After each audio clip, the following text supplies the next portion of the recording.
प्रिय पाठकों, पिछली श्रृंखला में हमने देखा कि भगवान कृष्ण जब संधि प्रस्ताव लेकर के हस्तिनापुर जाते हैं और महाराज धृतराष्ट्र के सामने यह प्रस्ताव रखते हैं तो दुर्योधन उसको ठुकरा देता है।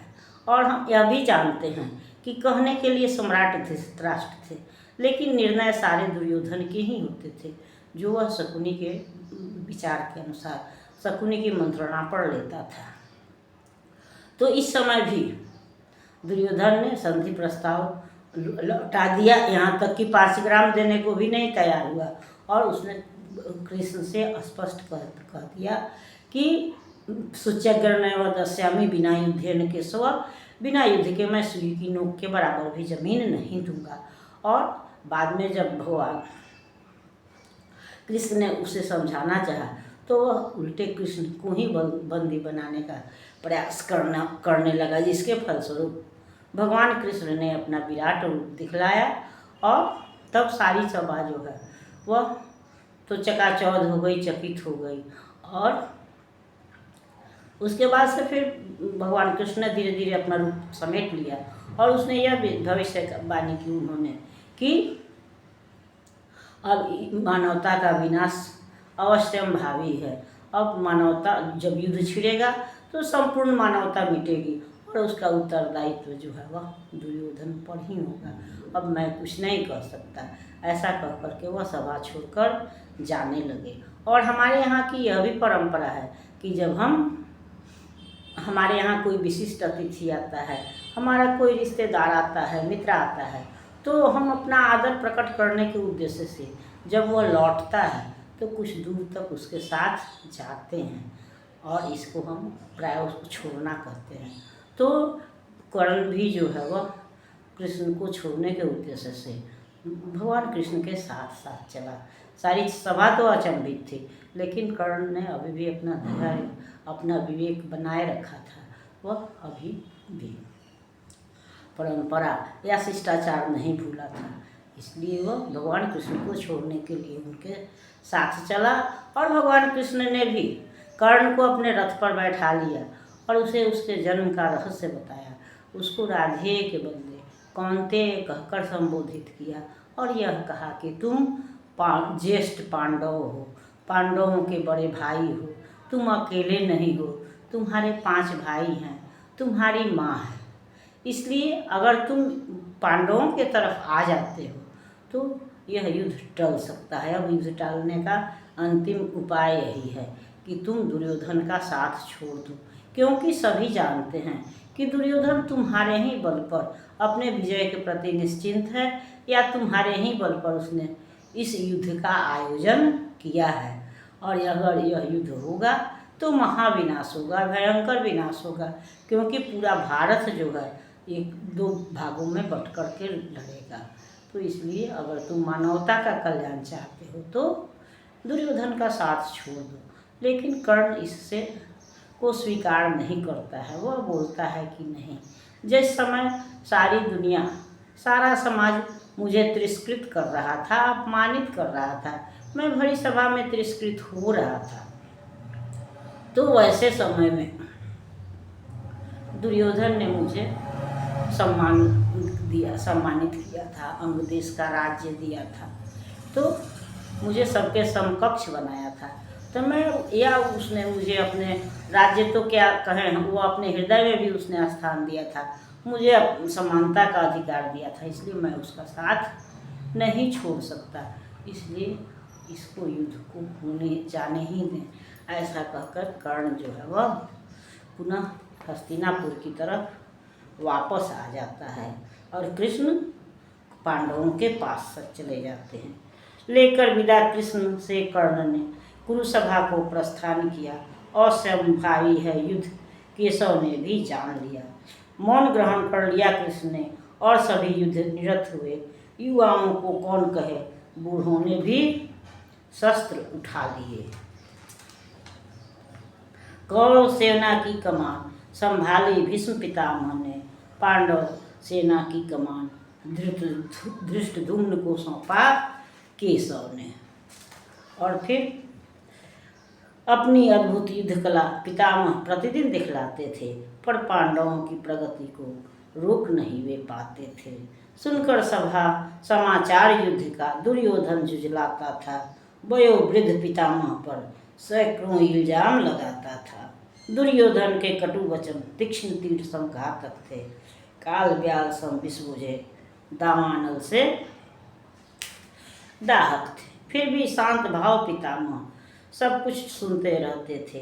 हाँ, कितनी गिर गई मानवता, यही सोचते रहते थे। हाँ, स्वार्थी दुर्योधन ने क्या क्या खेल रचाया। लक्षागृह द्युतकीरा फिर चिरहरण करवाया। हाँ, इसकी स्वार्थ लिप्सा ने महाभारत का खेल रचा। समझा दे इस मूर्ख को, ऐसा कोई नहीं बचा। हाँ, इसकी यह हठ धर्मिता निज कुल का नाश करवाएगी। स्वयं मिटेगा दुर्योधन, संग मानवता भी मिट जाएगी।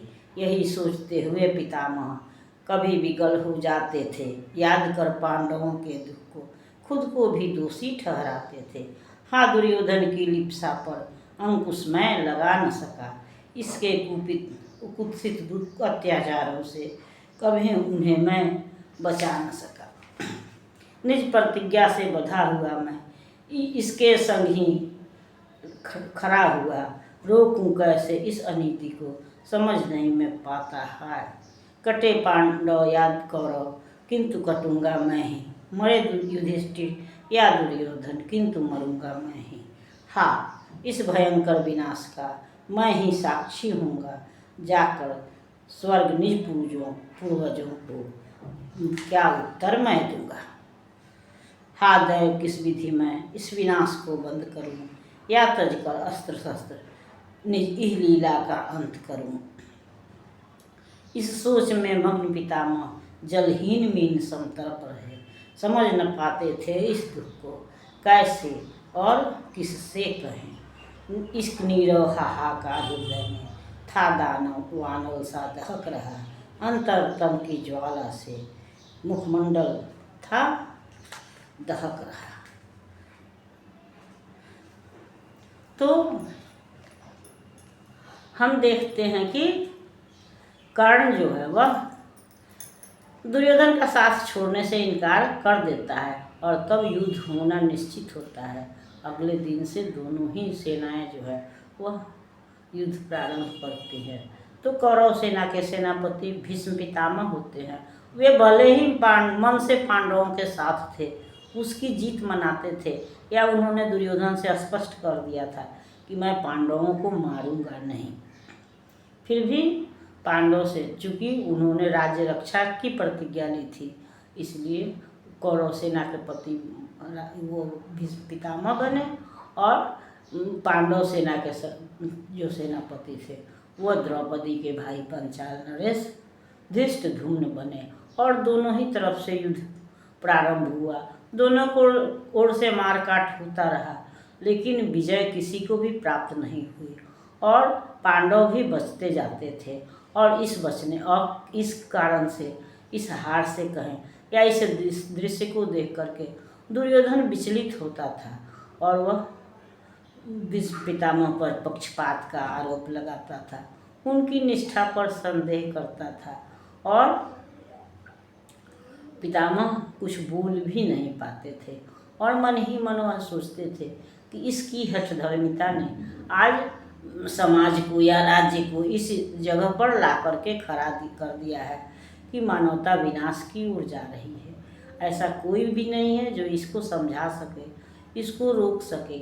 मुझे भी समझ में नहीं आ रहा है कि क्या मैंने इसीलिए प्रतिज्ञा ली थी कि इस मूर्ख की रक्षा करूंगा या इसका समर्थन करूंगा, इसका बचाव करूंगा।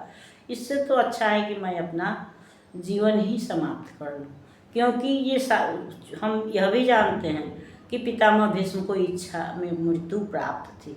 तो इसका मतलब यह था कि सारे मरते, लेकिन पितामह तो तभी मरेंगे जबकि वो चाहेंगे। तो सारी मृत्यु जो है, इस कुल का विनाश भी उनके सामने ही होना था। तो वो यही सोचते थे कि इस कुल का विनाश भी, जिसकी रक्षा का मैंने वचन दिया था, आज मेरी प्रतिज्ञा के चलते इस कुल का विनाश हो रहा है और मैं वह भी देखूंगा।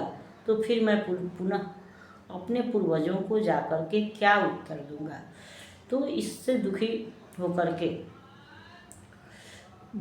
पितामह यह सोचने लगे कि इससे तो अच्छा है कि मैं जीना ही छोड़ दूँ, अपनी जीवन लीला ही समाप्त कर दूँ। और इस तरह से उस समस्या पर वो विचार करते हुए दुखी थे। और वैसे ही समय में पांडव पितामह भीष्म के समक्ष उपस्थित होते हैं कि उन पर विजय का कारण जानना चाहते हैं कि किस तरह से यह युद्ध समाप्त हो सकता है या आप पर विजय प्राप्त की जा सकती है। तो ये भावना लेकर के पांडव जो है पितामह भीष्म के समक्ष उपस्थित होते हैं और भीष्म के मन में भी थोड़ा सा उत्साह उत्पन्न होता है, जिस पर हम अगली श्रृंखला में विचार करेंगे। तब तक यह श्रृंखला आपको पसंद आती है तो लाइक कीजिए, सब्सक्राइब कीजिए। मिलते हैं अगली श्रृंखला में, तब तक के लिए धन्यवाद।